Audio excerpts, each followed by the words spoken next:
Yes, I'm very happy to introduce Dr. Swapna Mukhopadhyay. She is a critical mathematics educator, passionate about mathematics and alternative ways of knowing and doing mathematics. She was born and raised in Calcutta. She recently retired, having been a professor in curriculum and instruction in the Graduate School of Education at Portland State University in Oregon, where she taught elementary teachers about mathematics education, emphasizing mathematics as a cultural construction, necessitating a culturally responsive approach to teaching mathematics.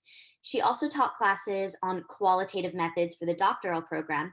She co edited Culturally Responsive Mathematics Education and Alternative Forms of Knowing in Mathematics. Her current work includes a study of indigenous knowledge of boat builders on the Bay of Bengal as a form of vernacular engineering. She recently concluded a 3-year-long project teacher professional development, culturally relevant elementary mathematics education. In 2015, she was the co-organizer for the international conference Mathematics Education and Society 8 at Portland State University. So without further ado, we are looking very forward to your talk. So whenever you're ready. Thank you very much, Abigail, for a wonderful introduction. You did better than what I could have done. Thank you. And thank you to all of you for inviting me to come and give you a talk in this very isolating time. And, it's great to be around and sharing ideas with others. So one thing I will suggest, if you can make this vertical column that's on my screen go away, because I cannot see my notes now. I think that if you click on it, they should give you some options. Okay, I can see that. Yeah. Yeah, I got it. Thank you so much. Yeah. So I'm from Portland, Oregon. That's where I live now, but I'm actually from Kolkata in India. And I am an Asian Indian. I speak a couple of Indian languages. I write in Bengali, and that's my mother tongue. And I love languages, and I have a passion for teaching. I really enjoy teaching. And I call myself an activist scholar because scholarship is about arousing people's interest and talking together and working together. So that's what I like to do. And I'm deeply committed to equity and social justice. And one thing that you don't know and perhaps don't need to know, I'm also a potter. So my primary assumption is math is a cultural construction. And my email, you can see it here. So you may like to take it down because if you have questions and comments, I would love to get them from you. You can always email me. Okay. This is my plan for our time together. I'll start with a mini activity called Archaeology of Memory. Then I'll have some statements that are pertinent to my talk, People's Mathematics. Then I'll talk a little bit about ethnomathematics as people's mathematics. And the fourth thing I would like to talk about is, can people's mathematics go to schools? And then I'll end with closing thoughts.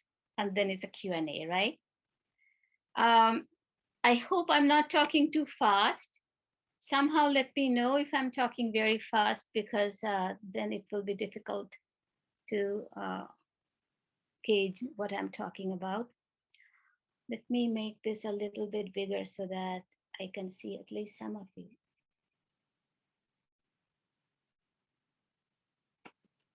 Okay.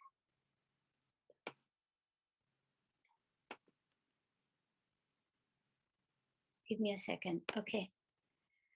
So maybe in the meantime, you want to bring that green square a little bit higher. If you can. Higher, you said?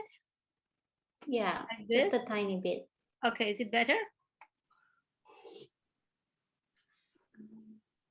Okay. Now, yeah, I think so. Let's go with this then. And if it needs adjustment, just shout out. And I like interruptions, so keep that in mind. So I'm going to show you some photographs of people doing something, doing some activities. So are any of these activities mathematical? Take a look at each of these pictures separately if you can. And maybe you can write down what you think about. And then we'll visit that later on. So I'll give you half a minute for that.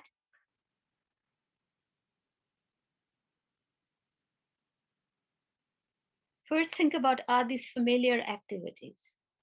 If they're familiar, that is easy to gauge, then is there mathematics in it? What else is in there then?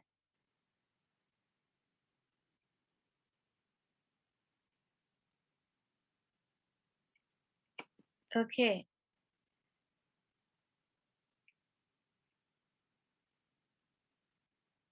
I think I made a mistake here.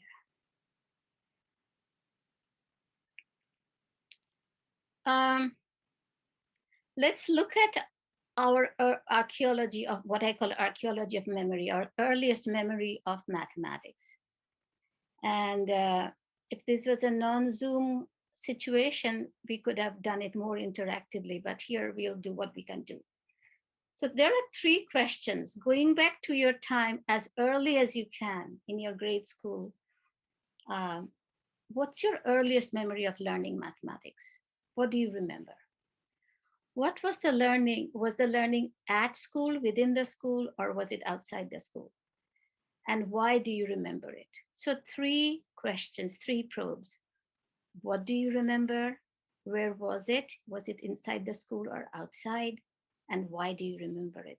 Please jot it down. And we'll come back to that later on.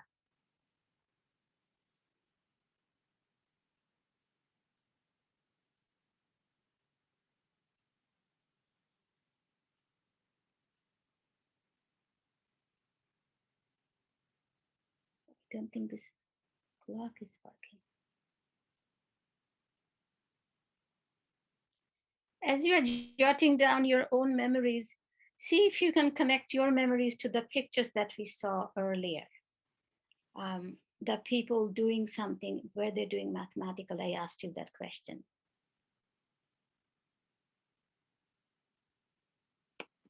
So these are the pictures I was talking about, okay? All right, so moving on. I'm going to share a few statements.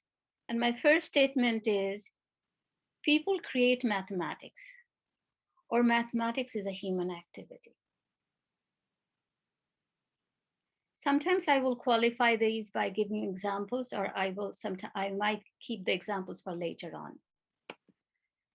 For example, this is a statement from Reuben Hirsch. What is mathematics really? Mathematics must be understood as a human activity, a social phenomenon, part of human culture, historically involved and intelligible only in a social context. So these are the provocations I'm putting out so that we can really go together with the ideas I'm going to present soon. The second statement, people from many cultures have contributed to the development of academic mathematics. It's not just white European contributors alone. So by mathematical practices of those who self-identify themselves as mathematicians, that's what I mean by academic mathematicians, like you folks are academic mathematicians.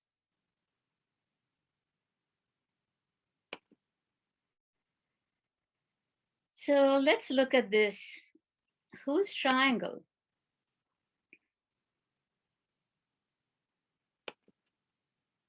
Now it's becoming familiar, right?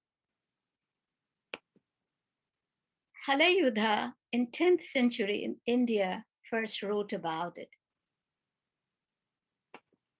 Omar Khayyam in 11th century Persia wrote about it. Yang Hui in 13th century China wrote about it. And Pascal in 1655 wrote about it. And we call it Pascal's triangle.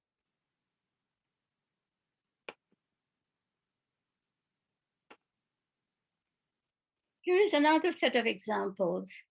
And these are from South America, mathematics of South America. Do you know what the first picture to the right is about? Looks like a bunch of threads hanging. Is it a jewelry? A lot of people say. It's called kipu. It's knotted strings. And knotted strings were made as a way of record keeping. So they did not have a writing script. This is how they wrote. This is a Bayesian system of record keeping where very large numbers in 10,000s were recorded, and this is what it looked like. So they were color coded, and material was materially distinguished also. So each thread, by reading it, you can see what was it representing. The picture in to the left, that's a counting board that they use. And the counting board is also drawn in the drawing down at the lower level, lower row.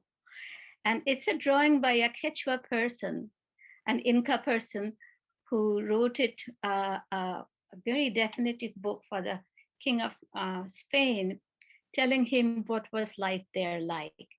And the man who's holding the stringy thing is called Kipu Kamayuk. They were the accountants.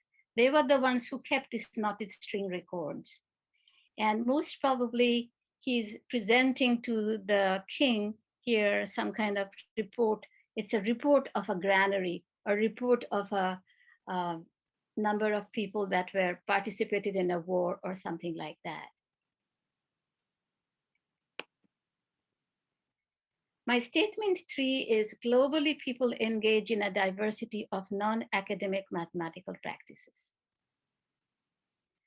So I have, as you all know by now, I look at mathematics of people who are not formally taught mathematics, and how do they handle mathematics in their workplace. So I have been studying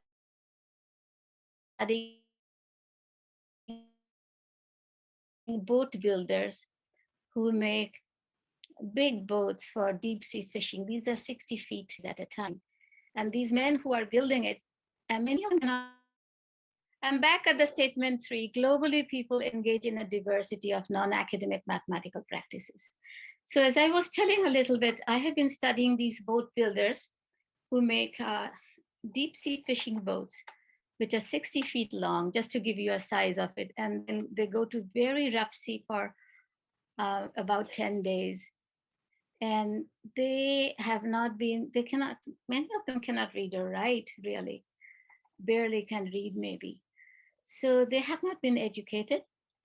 And I'm saying that just because they're not properly formally educated doesn't mean they're illiterate. This is the vernacular engineering, and I can go on and on, maybe some other time. So you see they are doing various aspects of their work, and see how mathematical their thinking or application of their work is about mathematics. So there are a number of shots here. Here is a bending of a beam, and there are ropes attached to a tree to the right, which you cannot see, and that is controlling the tension. So the beam, which usually comes like flat, like a pencil, it gets bent and it's curved. In this picture, for example, a man is chiseling grooves for stapling 2 pieces of wood. And he has no drawing or nothing or measures, but they're exactly like a ruler. They are notched up. So we can talk more about it later, but this is what I have been studying, and it's very interesting how their concept of engineering plays out. They're very adaptive, and it's also what we call adaptive expertise. If this kind of wood is not available, we'll get something else and we'll save on money. So they're all the time doing many things like that. So now I'm on my statement 4. practical activities involving mathematics, such as artisanal mathematics. Here again, you see a number of pictures from top left corner. Weavers are setting up a loom, so that has usually huge quantity of thread. I cannot remember the dimension. The second picture is about making a hand drum, the construction of a hand drum by hand, obviously. The third one is about making scaffolding with bamboos for building purposes. The bottom row is a potter working on a three-dimensional space. The second picture is a man weaving a wicker covering for a clay pot they use for keeping their rooms and themselves warm in wintertime. The third picture from the left is a man who's chiseling a design on wood.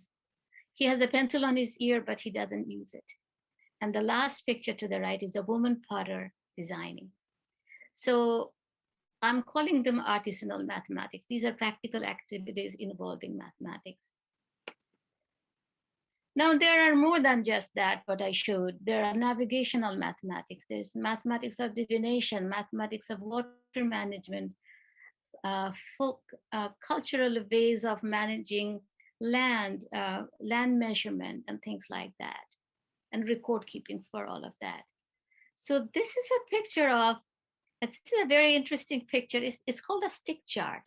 And a stick chart is it's from Marshall Islands. And this is for navigating Pacific Ocean by canoes, And in Pulavat Islands and all these smaller islands there, they used to use these charts very effectively, and they represent the ocean swells. And the cowries, the little white dots, those are the cowries. Those are the position of the islands, location of the islands.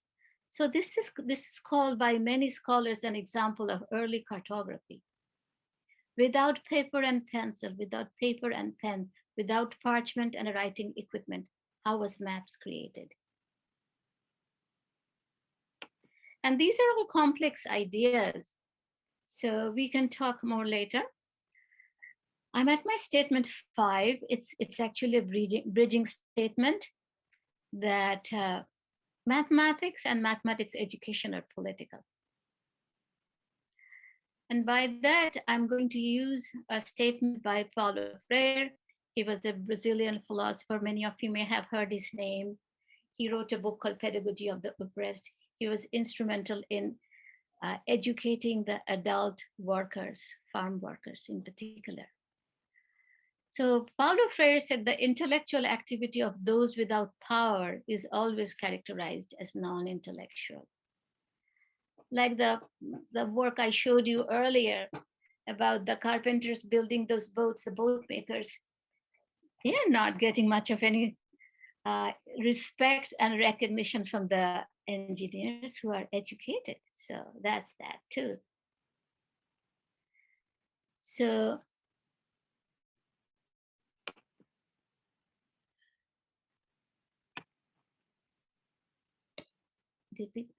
school mathematics, statement 6, is unnecessary alienating. I don't know about you all because you're all in the mathematics department, but if you just randomly ask people what they think of mathematics, you will hear nothing but negative thoughts. You know, it's unnecessary, it's boring, I cannot relate to it, and on and on and on. It's scary. So it's intimidation. It's one of the main things that you will hear about that. Statement 7, the popular image of mathematics is intimidating. And why is that? What is in mathematics in the subject and mathematicians who dispense and share the mathematics with their students? People find it intimidating. Have you ever thought about that? What are your thoughts? I would love to know, but you know, we cannot take a pause here, so maybe at the end. So there is a new paper coming out by Andrade Molina and Montesino. It's called Societal Perception of Mathematics and Mathematics Education. And this is based on in popular culture and in social media in particular, what are people writing about? And it's it's a very large sample, and it's very international group of responses as well. So despite this consequent alienation and intimidation, mathematics is generally regarded with awe by most, and is afforded an elitist status as the highest form of intellectual activity. People who do mathematics are extra smart. Mathematics is for smart people and that sort of things. But those who build the boats, or those who repair the bikes, or those who make paper bags, not sure if they are intellectual. Statement 8, mathematics, it doesn't have to be like this. Mathematics doesn't have to have these negative connotations.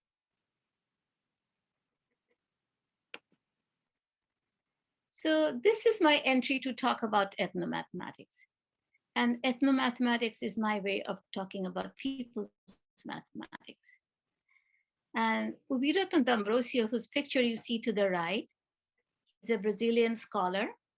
And he started this entire research practice and activism, you can call, in the late 70s. And he very broadly defines that mathematics practiced by cultural groups, such as urban and rural communities, groups of workers, professional classes, etc. That's the mathematics, is ethnomathematics. And in most instances, you find these people have not been formally trained. They do not know formalism of mathematics. They do not know symbolic representation of mathematics, etc. And they cannot articulate the same way as formally trained mathematicians can. So D'Ambrosio says that the goal of ethnomathematics is to contribute both to the understanding of the culture that holds it and the understanding of the mathematics that they holding it and applying in their practices. And this mainly to lead an appreciation of the connection between culture and mathematics. Because ethnomathematics sits at the intersection of culture and mathematics. And now there are other people have talked about it slightly differently. Also, it's the investigation of the traditions, practices, and mathematical concepts of subordinated social groups, or any form of cultural knowledge or social activity characteristic of social groups and or cultural groups that can be recognized by other groups such as Western anthropologists, but not necessarily by their group of origin. So a boat builder might not be able to see the mathematics embedded in it, but a Western scholar who's trained in mathematics and anthropology definitely can.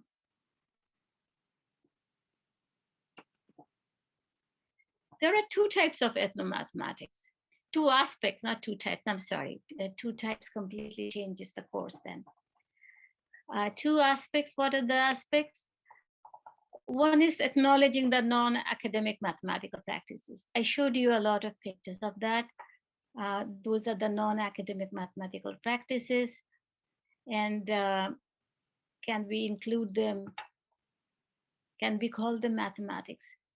Can we start with people's mathematics? Can we also change our perspective to call them mathematics? And the second aspect of ethnomathematics is it counters the dominant Eurocentric narrative of history of academic mathematics.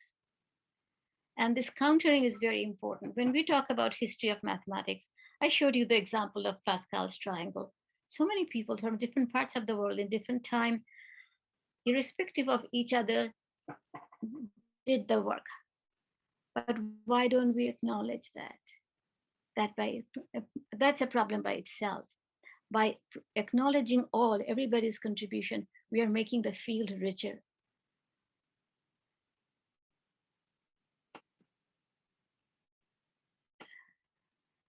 So I'm going to talk about something else that also leads to ethnomathematics. And this comes from Alan Bishop's work called Mathematical Enculturation. And it was a book, it's a groundbreaking work that came out in 1988, Mathematical Enculturation, a cultural perspective of mathematics. So human activities. He says human activities can be broadly classified into 6 categories, which are mathematical. And these activities are practiced everywhere in the world today, tomorrow, or even yesterday or many years ago. So let's take a look at this. What could be the 6 human activities that are mathematical? At this point, I will wait for you to shout out, but then I cannot do that. So I'm just going to do this. One is counting, which you all thought about it. Measuring, you may haven't thought about that. Measuring is also mathematical. Designing, yes, that is mathematical. Locating, map making, GPS, giving directions, that's mathematical. Playing, this is where applause happens or people start laughing. And how can mathematics be a part of a play?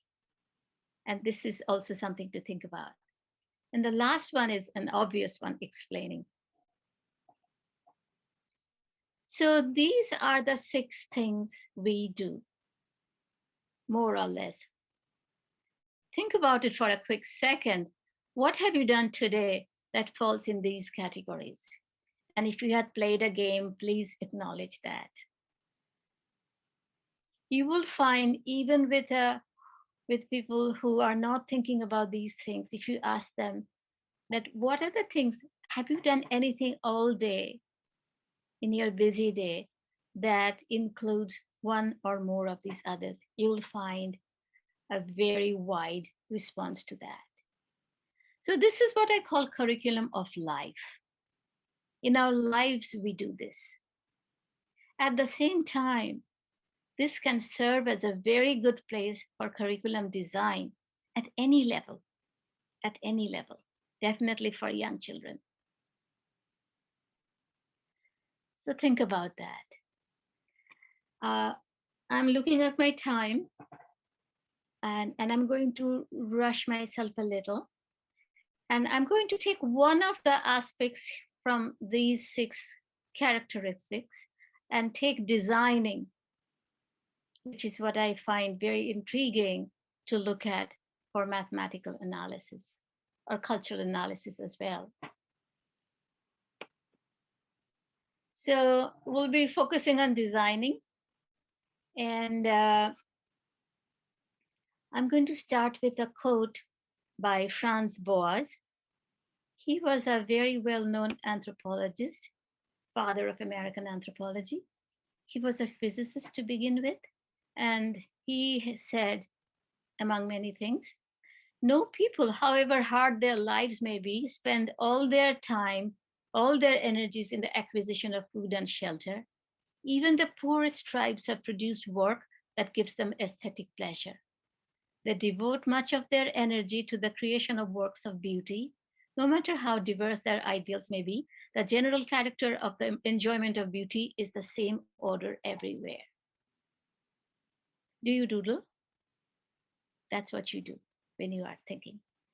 So think about this adornment, making things look pretty. And that's a personal definition. And also there's a cultural definition there.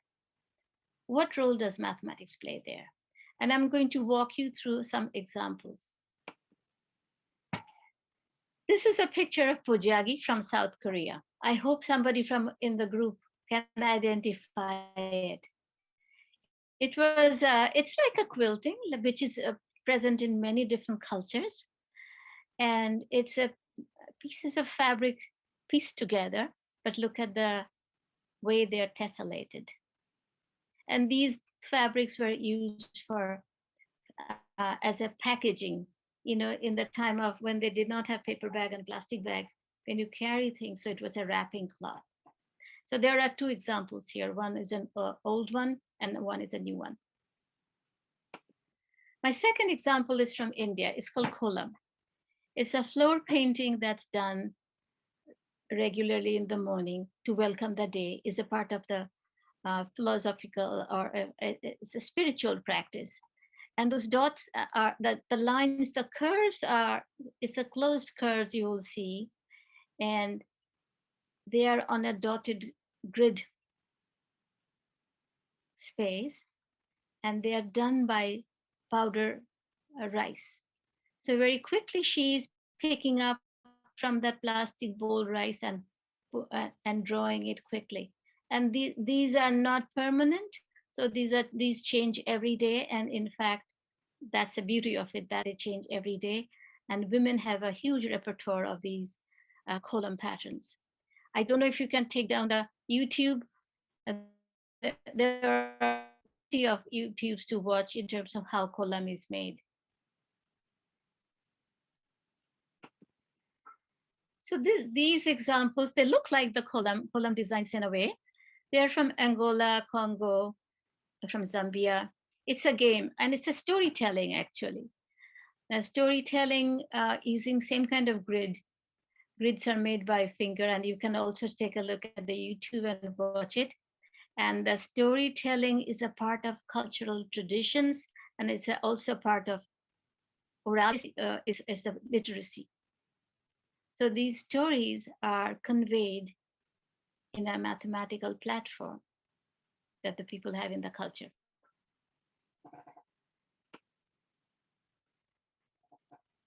Now we're in South America.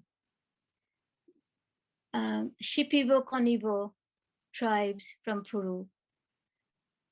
They make some very complex, incredible patterned surfaces, both flat, two dimension, or in the pottery you see on people's bodies, in buildings, everything that has to be adorned. And why the things have to be adorned? Because they believe that these drawings carry healing power. And you see that there is a lot of complexity. I mean, trying to copy any of these drawings, you realize that how did they do that? And what is also interesting, they have main elements, as you can see, that there are squares and there are rhombuses, there are octagons, and there are crosses, and they have cultural meanings for these symbols. And the way they're organized is it's quite interesting that a Shipibo can listen to a song or a chant, and by looking at the designs, they can connect to the song.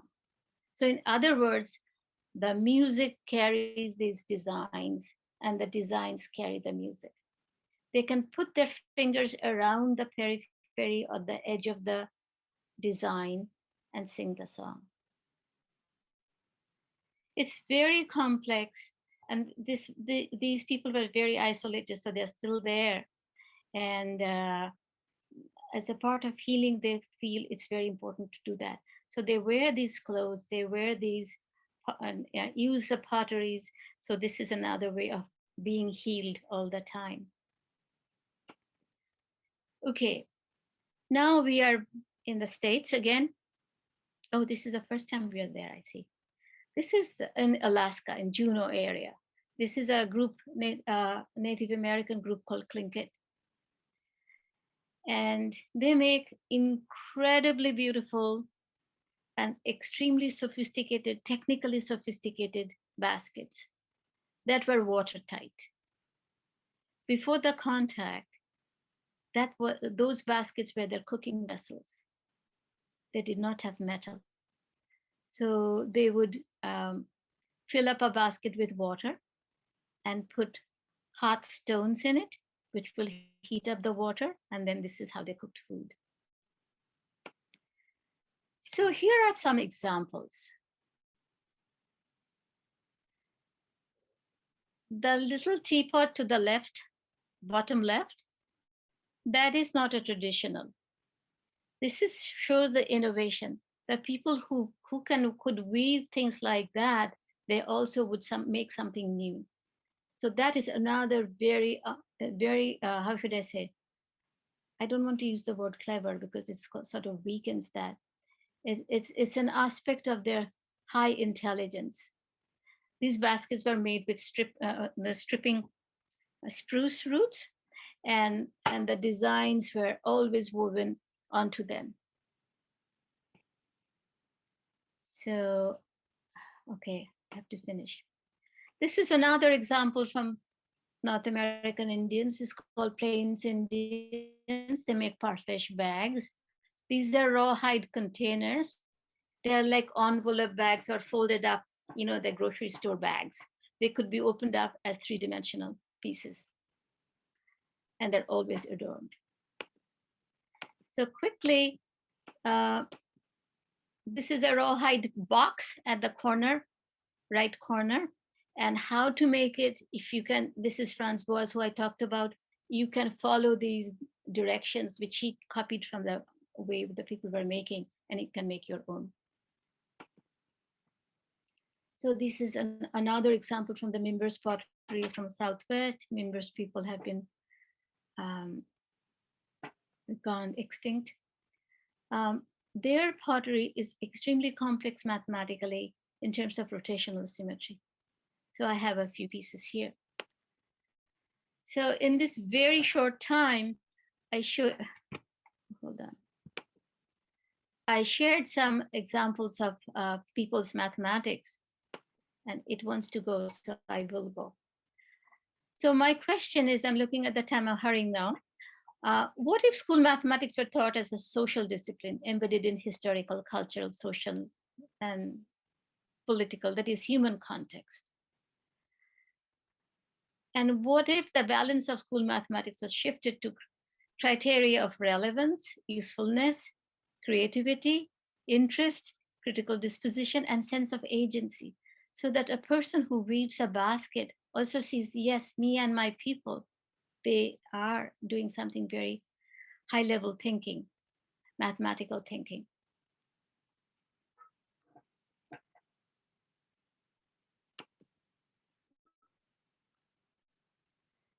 So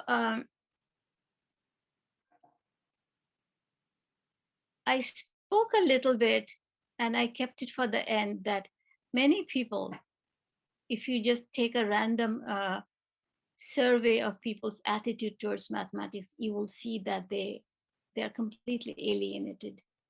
How do we bring them back to appreciate the learning of mathematics? And learning the mathematics that's different than what we usually dole out in school curriculum. So this is what I'm calling is restoring the cultural dignity, because we are including everybody's knowledge there. So how do we restore the dignity for all? So we recognize what's there in their culture, in their practices. We reclaim that as, yes, there is mathematics, there is my analysis that shows it is there. Maybe I have to redefine it to fit to the school curriculum. Maybe that will regenerate more ideas from the people who are participating together. And that reconnection will really strengthen and continue over and over again. So this is a cyclical process of restoring cultural dignity. And we can do it by following these very simple processes of looking at what's there, talking to the people, talking together and discussing and making things richer that way. So this is what I call value and respect.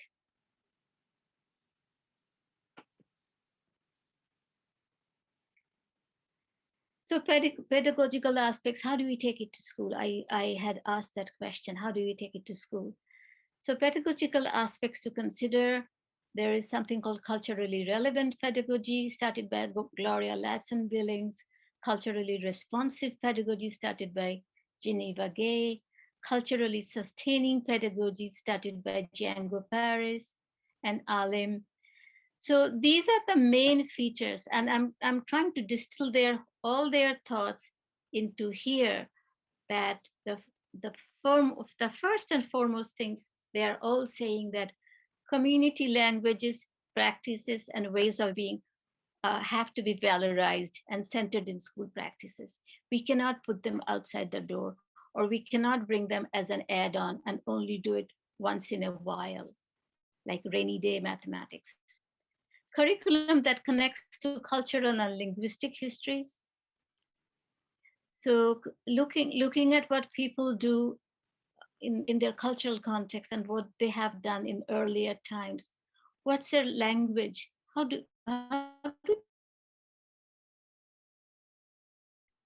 Making the schools accountable to the community and sustaining cultural and linguistic practices while providing access to dominant culture. We are not cutting them off the mainstream at all. We are making them together. Instead of a subtractive process, we are bringing both together. So this is asset-based, based on the work of Gonzalez and Moll and collaborators called Funds of Knowledge.